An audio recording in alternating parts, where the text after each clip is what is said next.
এই ভিডিওতে চলুন মেঘের রাজ্যে ভাসতে ভাসতে আমরা চলে যাই মেঘের আবাস মানে মেঘালয়। এখানে আমরা দেখব উমিয়াম লেক, যাব আমরা সোরা মানে হচ্ছে চেরাপুঞ্জি, দেখব বিভিন্ন ধরনের ফলস, সেভেন সিস্টার ফলস, এবং সত্যি কথা বলতে কি এবারে যে অ্যাট্রাকশনটা ছিল আমার সেটা হচ্ছে লিভিং রুট ব্রিজ। হ্যাঁ, দিনটা ছিল 8ই July. New Delhi international airport থেকে চড়ে বসলাম এয়ার ইন্ডিয়া এক্সপ্রেসের ফ্লাইটে। এবারে আমার গন্তব্য হচ্ছে শিলং। শিলং ঠিক বলা যায় না, আমাকে প্রথমে যেতে হবে হচ্ছে গৌহাটি, এবং গৌহাটি থেকে আমি এবারে যাচ্ছি যেহেতু অফিসিয়াল কাজে, তো সেই জন্য আমরা যাব বারাপানি। দেখতে দেখতে মেঘের দেশে চলে এসেছি, এখন ল্যান্ড করব গৌহাটি।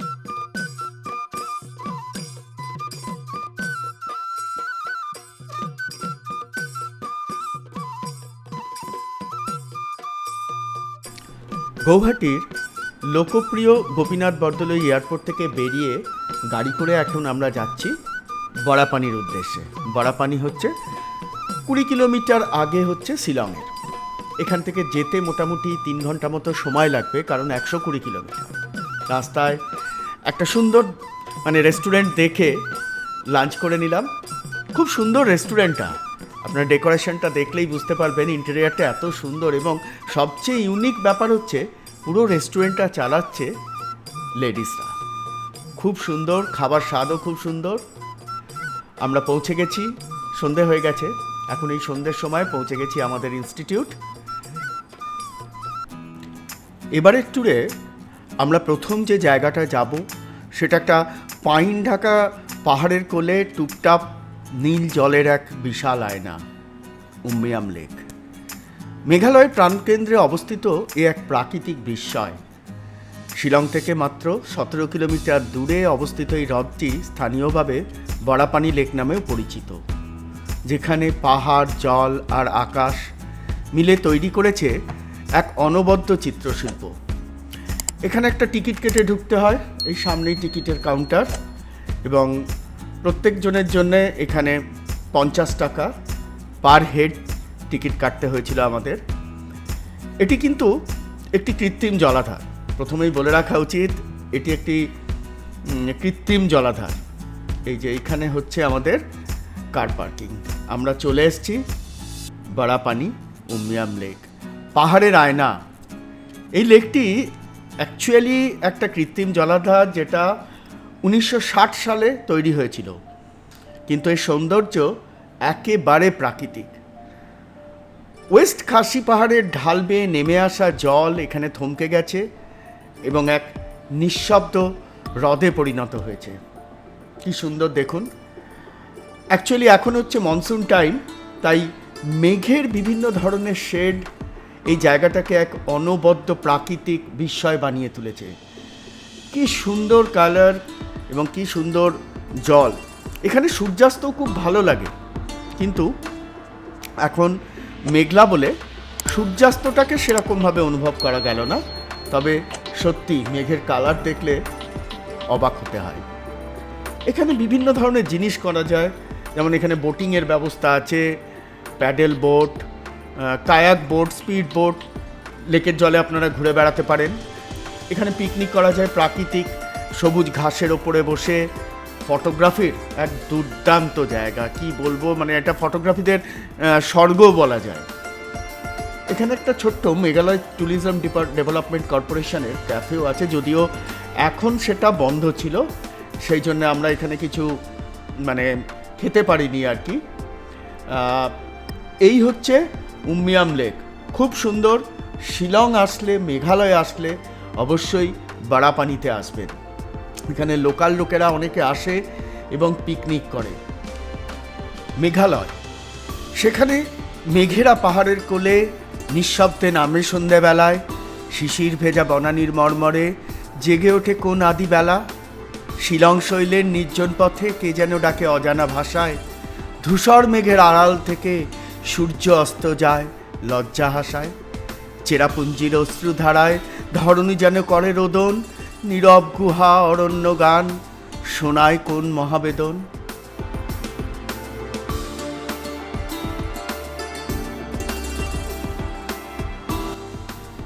আজকে মেঘালয় রাজ্যে দ্বিতীয় দিন।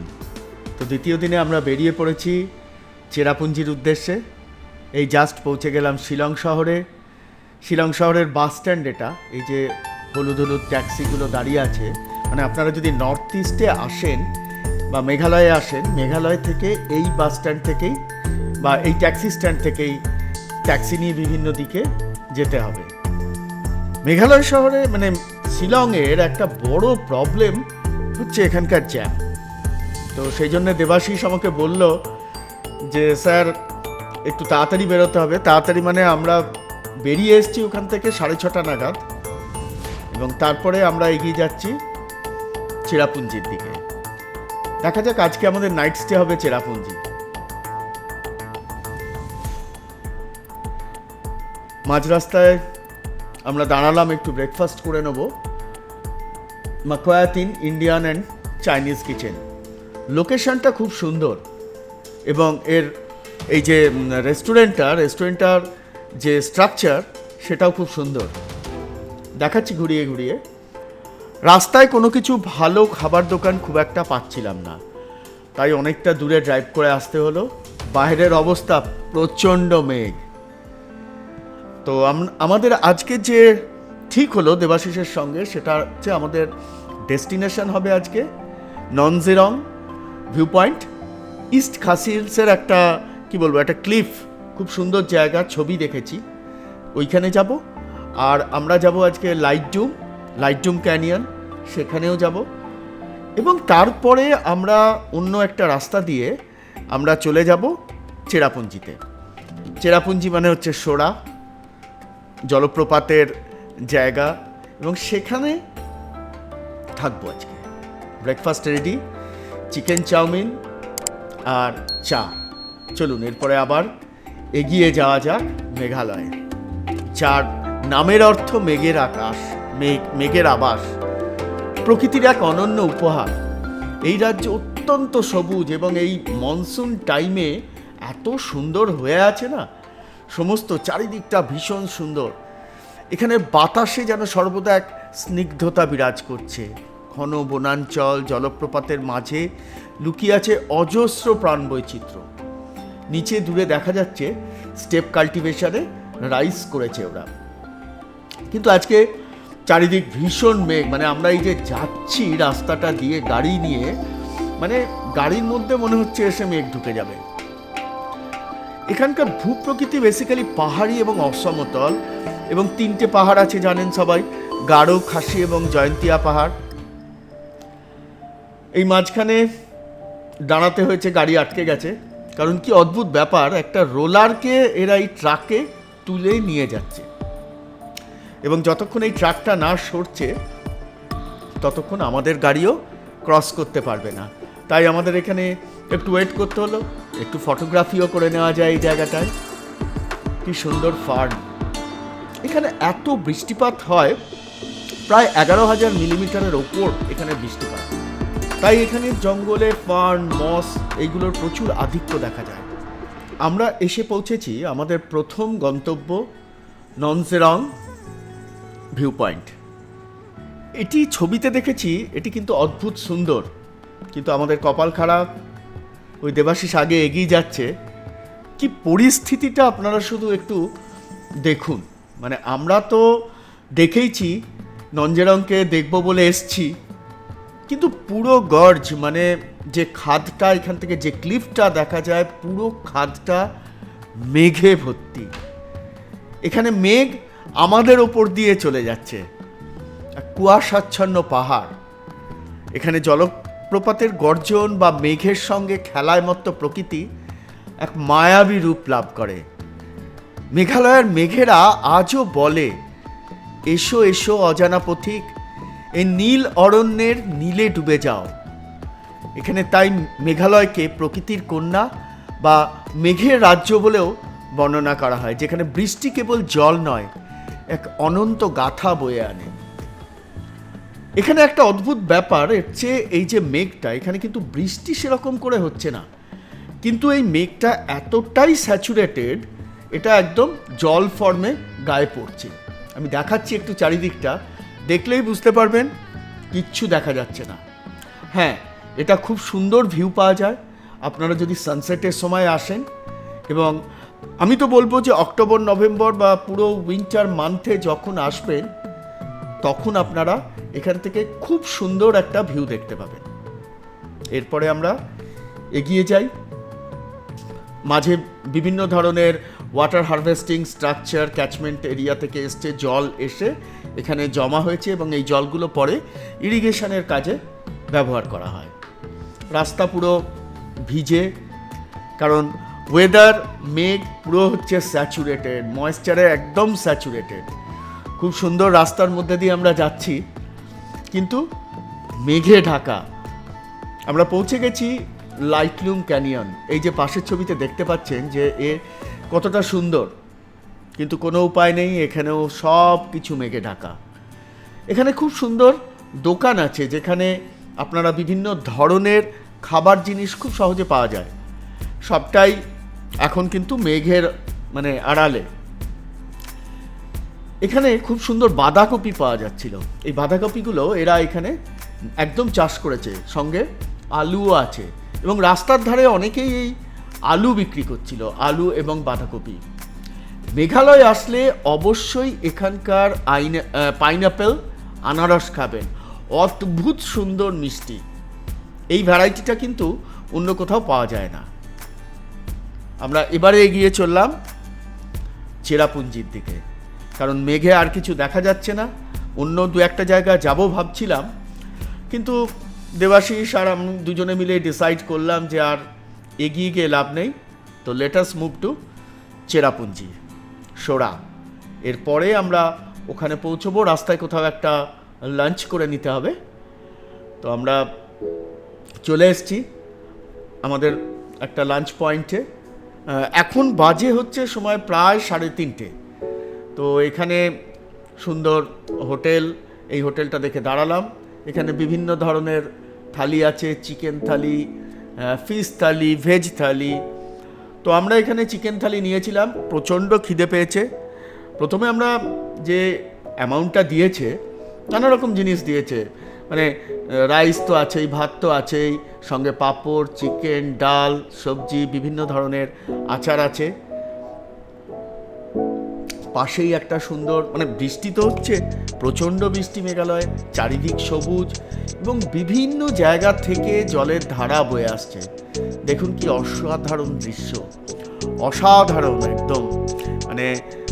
দেখে সত্যি কথাই আসলে এই মনসুন টাইমে আসলে আপনারা কিন্তু মেঘালয়কে একটা অন্যরকমভাবে দেখবেন। চারিদিক সবুজ, জলের ধারা। হ্যাঁ, জলটা একটু ঘোলাটে টাইপের হবে, কারণ কাদাগোলা জল নেমে আসছে। তো চলুন এনজয় করি নেচারকে।